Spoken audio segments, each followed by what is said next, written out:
In this video, children will talk about something very important, which usually is done to protect the interest of the country, and this is not very popular, so to speak. So you might not be aware of this particular thing, but you need to know this. And I would advise that this particular thing in the evening, please read it again once, twice, and if you have any issues with it, there is anything which you cannot understand, please get back to me.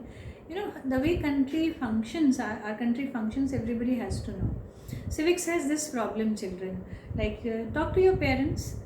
It's not that I am blaming them, but what they did in class 9th and 10th, did they revise it in their real life or applied it in real life any time?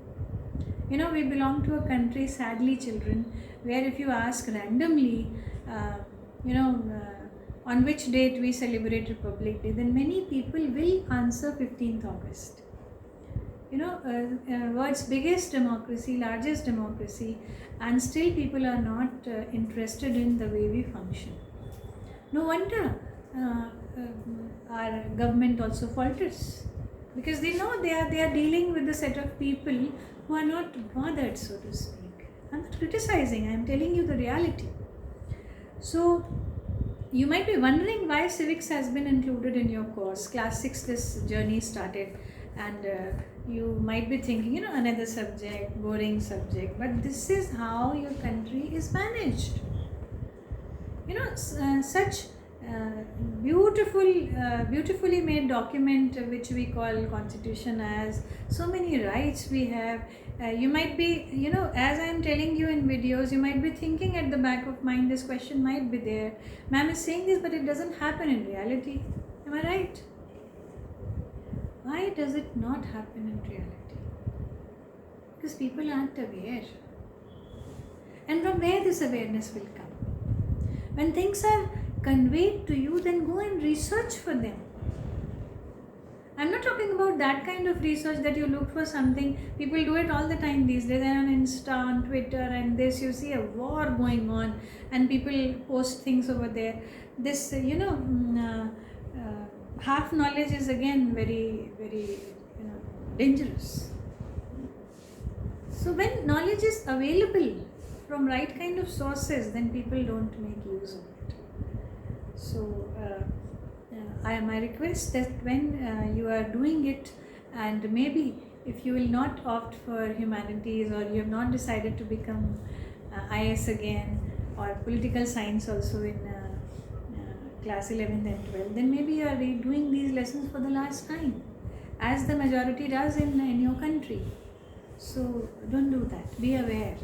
You are part and parcel of this country. This country has given you so much. So it's a duty to know about these things. So let's come to Preventive Detention Act, and this is page 131, first column we are on, and this we have to read, children, clause by clause, so that you understand this. So we begin with it.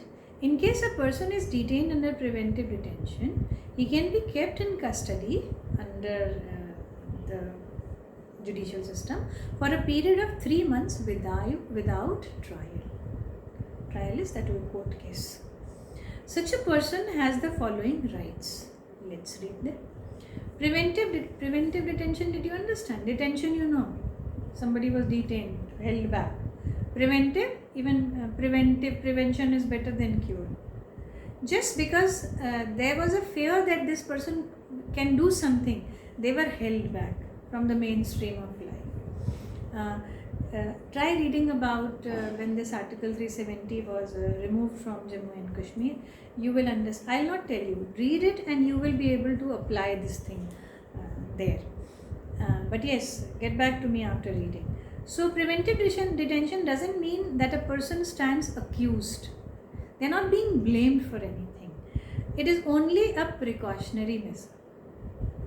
It is expected that because of this person something can happen outside, so as a precautionary measure they are being held back. They are not being allowed to mix around with people, or in simple words I can say they are being cut off from the mainstream of life.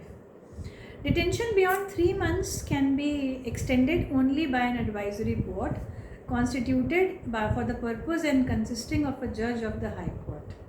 Language might be difficult for you, but it is telling you in simple word. In preventive detention, you cannot keep anybody for more than 3 months. If you want to extend that, you have to do this procedure. Then grounds of detention have to be specified and the detainee informed of these grounds. You cannot keep, as I said, just like that. So there has to be a valid reason. There are schools in which children are detained. You stay back after 1 hour, because you have not completed your homework, you will be completing your homework. There is a valid reason. We are not holding back children for harassing them. Now the limitations of this act. Public interest. The authority, we are on page 31 below the picture. The authority or the state can recourse to public interest and refuse to disclose the grounds of detention. When it comes to the security and the matters of integrity of the country, children, this can happen. We may have built a beautiful house, for example. This is not related in any manner with this heading, but you will be able to understand. But government decides to make a road from that particular area. Or in simple words, I don't have to go into this example also. Anything which belongs to us can be taken away by the government in public interest. Public interest, valid reason. I told you just now. They can do anything, but there has to be a valid reason, and that reason can be contested in the court, mind you. Power of the Parliament. The legislature or the Parliament has the power to specify maximum period of preventive detention.